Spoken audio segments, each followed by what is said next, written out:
അതെ, കുറച്ച് പേരൊന്നുമില്ല. തിലകൻ ചേട്ടന് തുടങ്ങിയിട്ട് കുറെ നാളായി. ഞങ്ങൾ കഴിഞ്ഞ ജനറൽ ബോഡി ഇതിൽ പരിഗണിച്ചാണ്. തിലകൻ ചേട്ടനെ പുറത്താക്കരുതെന്ന് ജനറൽ ബോഡിയിൽ നടപടിയെടുക്കണ്ട എന്ന് ആവശ്യപ്പെട്ട ഒരാളാണ് ഞാൻ. 2-3 പേര് ആവശ്യപ്പെട്ടതിൽ ഒരാൾ ഞാനായിരുന്നു. അപ്പൊ ഞങ്ങൾ പക്ഷേ ഇത് സഹിക്കുന്നതിന് ഒരു സഹനത്തിനൊരു അതിരുണ്ട്. പ്രായം അദ്ദേഹത്തിന്റെ പ്രായം, അദ്ദേഹം സീനിയോറിറ്റി. കാരണം മറ്റേത് മേഖല പോലെയല്ല. സിനിമ എന്ന് പറഞ്ഞാൽ ഞങ്ങളെ സംബന്ധിച്ച് പ്രായത്തെയും സീനിയോറിറ്റിയും ഇതുപോലെ മാനിക്കുന്ന വേറൊരു മേഖലയില്ല. അതാണ് അദ്ദേഹത്തിന് കിട്ടിയ ആനുകൂല്യം. ആ ആനുകൂല്യം അദ്ദേഹത്തെ ബഹുമാനത്തോട് തന്നെയാണ് ഞങ്ങൾ സ്വീകരിച്ചത്. പോലീസിനെയും കൊണ്ട് അമ്മയുടെ മീറ്റിംഗിന് വന്ന ആളാണ് തിലകൻ ചേട്ടൻ. എന്നിട്ടും ഞങ്ങൾ ക്ഷമിച്ചില്ല. നിങ്ങൾ ആലോചിച്ച് നോക്കൂ, പോലീസ് അകമ്പടിയോടുകൂടി 2 പോലീസുകാരെ എന്നോടൊപ്പം, മന്ത്രിയായിരുന്ന ഞാൻ പോലും എന്റെ കൂടെ പോലീസുകാരെ അമ്മയുടെ ജനറൽ ബോഡി കൊണ്ടുവന്നിട്ടില്ല. പക്ഷേ അദ്ദേഹം 2 യൂണിഫോം ഇട്ട പോലീസുകാരെയും കൊണ്ട് അന്നത്തെ സിറ്റി പോലീസ് കമ്മീഷണറുടെ കത്തെഴുതി കൊടുത്തിട്ട് അമ്മയിലുള്ളവർ എന്നെ കൊല്ലുമെന്നും പറഞ്ഞിട്ട് എഴുതി കൊടുത്ത് അദ്ദേഹം അങ്ങനെയൊക്കെ ഞങ്ങൾക്ക് അപമാനം ഉണ്ടാക്കി. പക്ഷേ അദ്ദേഹത്തിന്റെ പ്രായം, അദ്ദേഹത്തിന്റെ ഒരു സ്വഭാവത്തിന്റെ ചില ചാബല്യങ്ങളുണ്ട് അദ്ദേഹത്തിന്. ആ ചാബല്യങ്ങളൊക്കെ ഞങ്ങൾ മാനിച്ചു. ഇത് നിവൃത്തിയില്ല. കാരണം വെച്ചാൽ ഇനിയും ഞങ്ങൾ മാധ്യമങ്ങളിലൂടെ ഈ സംഘടനയും ഇതിലുള്ള അംഗങ്ങൾ, ഞാനിപ്പോൾ ആരാണ് മോശം ഇതിനകത്ത്? ഈ 360-70 അംഗങ്ങളുള്ളതിൽ ആരാണ് ഒരു മഹാനടനോ മഹാനടിയല്ലാത്തവരാരാണ്? ഞങ്ങളെ നാളെ ഇപ്പൊ ഇത് പറഞ്ഞു, നാളെ ഗണേഷ് കുമാറിനെ 4 ചീത്ത വിളിച്ച് നമ്മൾ എന്ത് ചെയ്യാൻ പറ്റും?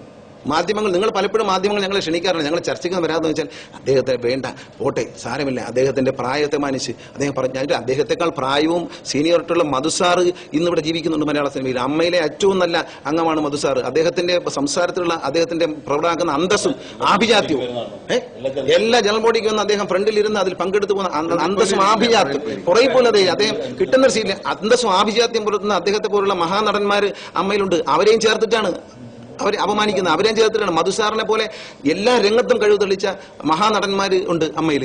അവരെയൊന്നും ചേർത്ത് അപമാനിക്കാൻ പറ്റില്ല. പത്മശ്രീയും പിന്നെ വാങ്ങിയ നടന്മാരുണ്ട്, അപമാനിക്കാൻ പറ്റില്ല. അതിനകത്ത് മമ്മൂക്ക ഇരുത്തിക്കൊണ്ട് ഞാൻ പറയാണ്, മമ്മൂട്ടി അല്ല വിഷയം. അത് ഇന്നസെന്റ് ചേട്ടനാണെങ്കിലും ഞാനാണെങ്കിലും ഇടവേള ബാബുവാണെങ്കിലും നെടുമുടി വേണുവാണെങ്കിലും ഒരാളെ അങ്ങനെ അപമാനിക്കും. ഞങ്ങൾ മുമ്പ് നടീനടന്മാരെയും അമ്മയും അധിക്ഷേപിച്ച ബാബുരാജിനെ പുറത്താക്കിയില്ലേ? ഇതേ ഫോർമാലിറ്റി അനുസരിച്ചാണ് പുറത്താക്കിയത്. അപ്പോഴും തിലകൻ ചേട്ടനോട് പുറത്തു. എന്താണ് അദ്ദേഹത്തോട് ഞങ്ങൾ ചെയ്ത കുറ്റം? ഞങ്ങൾ ചെയ്ത കുറ്റം എന്താണ് അദ്ദേഹം പറയുന്നില്ല. ഞങ്ങൾ കോടാലിയാണ്. ഈ സംഘടന കോടാലിയാണോ? മാസം 2500 വെച്ച് 60 പേർക്ക് അയച്ചു കൊടുക്കുന്നു. അന്തരിച്ച അടൂർ ഭവാനി അടക്കമുള്ള ആളുകൾക്ക് ഈ ആനുകൂല്യം കിട്ടിയിരുന്നു. 2004 ശേഷം ഇതുവരെ അദ്ദേഹം വന്നിട്ടില്ല. അദ്ദേഹം ജനറൽ ബോഡിക്ക് വരാറില്ല. അദ്ദേഹം നമ്മളെ പോലീസിനെയും കൊണ്ടുവന്ന് ഞങ്ങളെ അവമാനിച്ചു. അദ്ദേഹത്തിന്റെ മക്കളെ ഞങ്ങൾ, പോലീസ് വേണ്ടല്ലോ ചേട്ടന്റെ മക്കള് ഷമീദുലനുണ്ടല്ലോ, അദ്ദേഹം അകത്ത് വരട്ടെ എന്ന് പറഞ്ഞപ്പം എന്നെ തൊട്ടുപോരെന്ന് സ്വന്തം മകനോട് പറഞ്ഞു അദ്ദേഹം അമ്മയുടെ മീറ്റിംഗിൽ വെച്ചിട്ട്. ഞങ്ങൾ മമ്മൂക്ക അന്ന് ഈ പറയുന്ന ഇദ്ദേഹം ഇപ്പൊ ചീത്ത പറയുന്ന മമ്മൂട്ടി എന്ന നടൻ അന്ന് ചോദിച്ചു, ചേട്ടാ ഞങ്ങൾ മക്കളെ പോലെ കൂടെ അഭിനയിക്കുന്നവരല്ലേ, ഞങ്ങളെ വിശ്വാസമില്ലേ എന്ന് മൈക്കിലൂടെ ജനറൽ ബോഡി ചോദിച്ചു. ഇതെല്ലാം അദ്ദേഹം മറന്നു. ഞങ്ങൾക്ക് വളരെ വേദനയുണ്ട്. തിലകൻ ചേട്ടനെ ഒരു സഹോദരനെ പോലെ, ഒരു പിതാവിനെ പോലെ കാണുന്നവരാണ് ഈ അംഗങ്ങളെല്ലാവരും. മെമ്പറാണ്, അതേ മെമ്പറാണ്. ഒരു കൊല്ലമായിട്ട് അദ്ദേഹം പെൻഷൻ കിട്ടുന്നില്ല എന്ന് പറഞ്ഞു. അദ്ദേഹത്തിന്റെ ബാങ്ക് അക്കൗണ്ട് പരിശോധിക്കാമല്ലോ. അദ്ദേഹത്തിന്റെ ബാങ്ക് അക്കൗണ്ട് പരിശോധിക്കട്ടെ. ഞങ്ങളുടെ അക്കൗണ്ടിൽ നിന്ന് മാറ്റി കൊടുത്ത പാസ്ബുക്ക് നിങ്ങൾക്ക് കാണിച്ചു തരാം. അദ്ദേഹം അത് പറയാൻ പാടില്ല. അത് അദ്ദേഹത്തോട് ചോദിച്ചാൽ അറിയാൻ പറ്റും. എനിക്ക് തോന്നുന്നത് കഴിഞ്ഞ വർഷം 12 സിനിമയിൽ അഭിനയിച്ചു അദ്ദേഹം പറയുന്നത്. 12 മാസം ഒരാൾ 12 സിനിമയിൽ അഭിനയിച്ചാൽ പോരെ? ഞങ്ങൾക്കൊന്നും അത്രയും പണം കിട്ടില്ലല്ലോ. ഞങ്ങൾ എന്തിനാ അദ്ദേഹത്തിന് ചോദിക്കുന്നത്? അദ്ദേഹം നിങ്ങളോട് ഇങ്ങനെ രാവിലെയും രാത്രിയും ഉച്ചയ്ക്ക് ഇങ്ങനെ പറഞ്ഞുകൊണ്ടിരിക്കുന്നു. പിന്നെ റോഡ് സൈഡിൽ നിന്ന് അദ്ദേഹം പ്രസംഗിക്കുന്നു. അമ്മയിൽ ഇപ്പം മമ്മൂട്ടിയെ പറ്റി പരാതി ഉണ്ടെങ്കിൽ അദ്ദേഹം ഗണേഷ് കുമാറിനെ പറ്റി പരാതി ഒരു കടലാസ് ചെയ്ത് ഇവിടെ കൊടുത്താൽ പോലെ. ഇവർ ഞങ്ങളെ വിളിച്ചു ചോദിക്കില്ല, എന്താ ഇന്നസെന്റ് ചേട്ടനെ ചോദിക്കില്ല, എന്താ ഗണേശ തിലകൻ എന്താ പ്രശ്നം, അല്ലെങ്കിൽ മമ്മൂട്ടി എന്താ അധികാരം ഞങ്ങളുടെ പ്രസിഡന്റിനുണ്ട്. ഞങ്ങൾ അച്ചടക്കമുള്ള അംഗങ്ങളാണ്, ഞങ്ങൾക്കുണ്ട്. അതുപോലെ ഒരു വിശദീകരണം. ഞങ്ങളുടെ എല്ലാവരുടെയും വേദന അതിനകത്തുണ്ട്, ഞങ്ങൾ മാത്രമല്ല. അദ്ദേഹത്തിന് പിന്നിലൊന്നും അദ്ദേഹം തന്നെയുള്ളൂ, വേറെ ആരുമില്ല. അദ്ദേഹത്തിന്റെ പിന്നിലൊന്നും ആരും ഉണ്ടെന്ന് ഞങ്ങൾ വിശ്വസിക്കും, അദ്ദേഹം മാത്രം.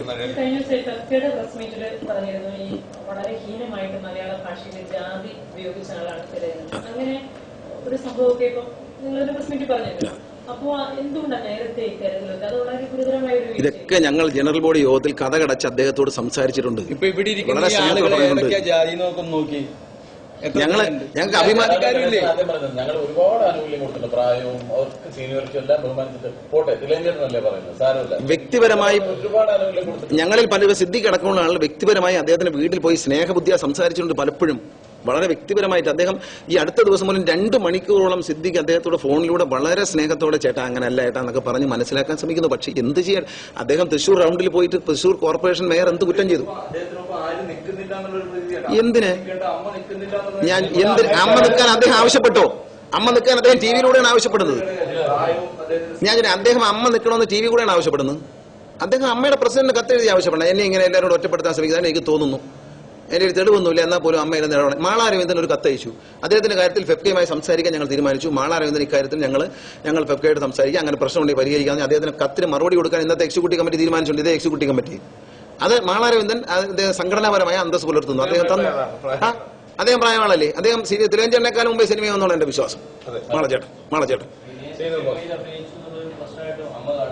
അല്ല, വിനയന്റെ സിനിമ ഞങ്ങൾ ആരെ സിനിമ അഭിനയിച്ചാലൊന്നുമില്ല. തിരുവഞ്ചേട്ടൻ നാളത്തെ അഭിനയിച്ചാലും ഞങ്ങൾക്കൊന്നുമില്ല, സീരിയലിൽ അഭിനയിച്ചാലും ഞങ്ങൾക്കൊന്നുമില്ല.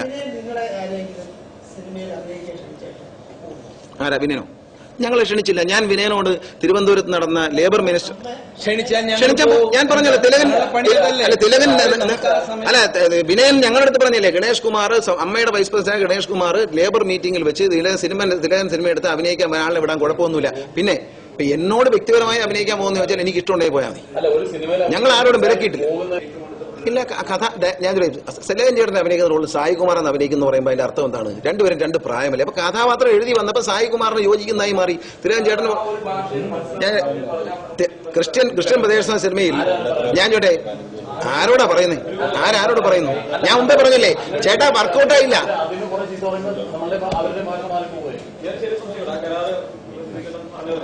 പരാതി കണ്ടേ? പരാതിയൊക്കെ ചാനലിലല്ലേ തന്നത്? നമ്മളുണ്ടാക്കിയതല്ല, പണ്ട് മുതലേ നടക്കാറില്ല. ഞാൻ ചോദിക്കട്ടെ, ഈ എഗ്രിമെന്റ് ഉണ്ടാക്കിയ സമയത്ത് ഞങ്ങൾ വളരെയധികം ചർച്ച ചെയ്തു. ആ എഗ്രിമെന്റ് കോപ്പി ഞങ്ങളുടെ ബൈലോയിൽ കൊടുത്തിട്ടുണ്ട്, ഒരു ബുക്കിനകത്ത് ഞങ്ങൾ കൊടുത്തിട്ടുണ്ട്, ഞങ്ങളുടെ വെബ്സൈറ്റിലുണ്ട്. ഞാൻ ചോദിക്കട്ടെ, ജോഷി എന്ന സംവിധായകൻ 15 കൊല്ലമായി തിലകനെ അഭിനയിക്കാൻ വിളിക്കുന്നില്ല. എന്തുകൊണ്ട് തിലകൻ ചേട്ടൻ ഒരു പരാതി നേരത്തെ കൊടുത്തില്ല? എന്നെ പലരും വിളിക്കാറില്ല. ഞാൻ അവർക്ക് പരാതി കൊടുക്കാനും. ഒരു സംവിധായകൻ ഒരു നടനെ കാസ്റ്റ് ചെയ്യുന്നതും വേണമെന്ന് വെക്കുന്നതും വേണ്ടെന്ന് വെക്കുന്നതും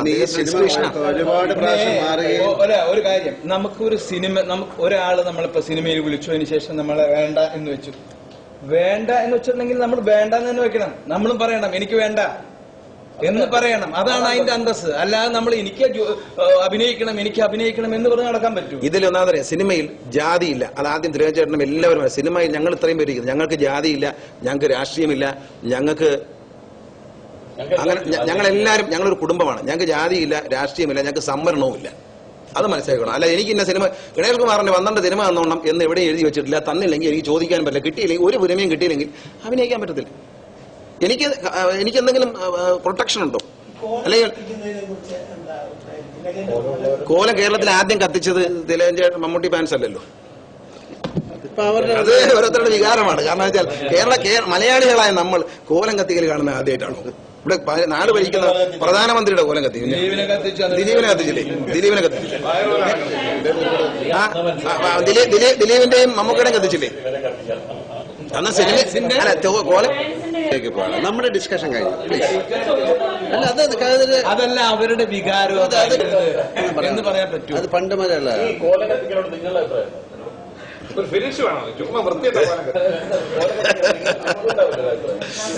പിന്നെ ഒരു ഞാൻ ചോദിച്ചോട്ടെ, ഈ ഫാൻസുകാർ വലിയ കുഴപ്പക്കാരാണോ? കാരണം എന്താ പറയാ, അവർ അനേക സമൂഹഭാഗം പൈസ പിരിക്കുന്നു. ഈ പാവങ്ങൾ അതൊന്നും ചെയ്യുന്നൊന്നും ആരും കാണുന്നില്ലേ? അവർ ചെറുപ്പക്കാർ കുട്ടികളല്ലേ, അവര് പിന്നെ പാഠപുസ്തകം വാങ്ങിച്ചു കൊടുക്കുന്നു. നമ്മൾ അതൊക്കെ കാണാൻ രണ്ട് വശങ്ങളാണ്. ചുമ്മാ അങ്ങ് പ്രസംഗിച്ചാൽ പോരാ. ഫാൻസുകാര് മോഹൻലാലിനും മമ്മൂട്ടിക്കും ദിലീപിനും ഒക്കെ കൈയടിക്കുന്നത് മാത്രമല്ല അവരുടെ ജോലി, അവർ സമൂഹഭാഗം നടത്തുന്നു. ഞാൻ പങ്കെടുത്തിട്ടുണ്ട്. ലാലേട്ടന്റെ ഫാൻസുകാർ തിരുവനന്തപുരത്ത് കഴക്കൂട്ടത്ത് നടത്തിയ ഒരു സമൂഹഭാഗത്തിൽ ഞാൻ പങ്കെടുത്തിട്ടുണ്ട്. ഇപ്പൊ ബുക്ക് കൊടുക്കുന്നിടത്ത് പലപ്പോഴും ബുക്ക് കൊടുക്കാൻ പോയിട്ടുണ്ട്. സ്കൂളുകളിലെ പാവപ്പെട്ട കുഞ്ഞുങ്ങൾ അവരൊരാളെ ആരാധിക്കുന്നു. ആ സന്തോഷത്തിന്റെ ഭാഗമാണ്. അവരുടെ ചാരിറ്റബിൾ മമ്മൂക്കയുടെ ഫാൻസ് ഹൃദയ ശസ്ത്രക്രിയ നടത്തി കൊടുക്കുന്നു. കോലം കത്തിക്കുമ്പോ രാഷ്ട്രീയ പാർട്ടികളുണ്ട് അല്ലേ? കമ്മ്യൂണിസ്റ്റ് ഉണ്ട്, കോൺഗ്രസ് ഉണ്ട്, BJP ഉണ്ട്, മുസ്ലിം ലീഗ് ഉണ്ട്, ഒക്കെ ഉണ്ട്. ഇതിൽ ആരുടെങ്കിലും കോലം കത്തിച്ച ഇവരൊക്കെ പറഞ്ഞിട്ടാണ്. അവർക്കൊന്നും ചെയ്യാൻ പറ്റില്ല. അതൊക്കെ ഓരോരുത്തരുടെ ഇഷ്ടങ്ങളല്ല. വേറെ വിഷയങ്ങളുണ്ട്. അതിന്റെ വേറെ ഒരുപാട് തീരുമാനങ്ങളുണ്ട്. സുരേഷ് ഗോപി നിങ്ങളുമായിട്ട് സഹകരിക്കുന്നുണ്ട് സംഘടനയായിട്ട്. കുഴപ്പമൊന്നുമില്ല.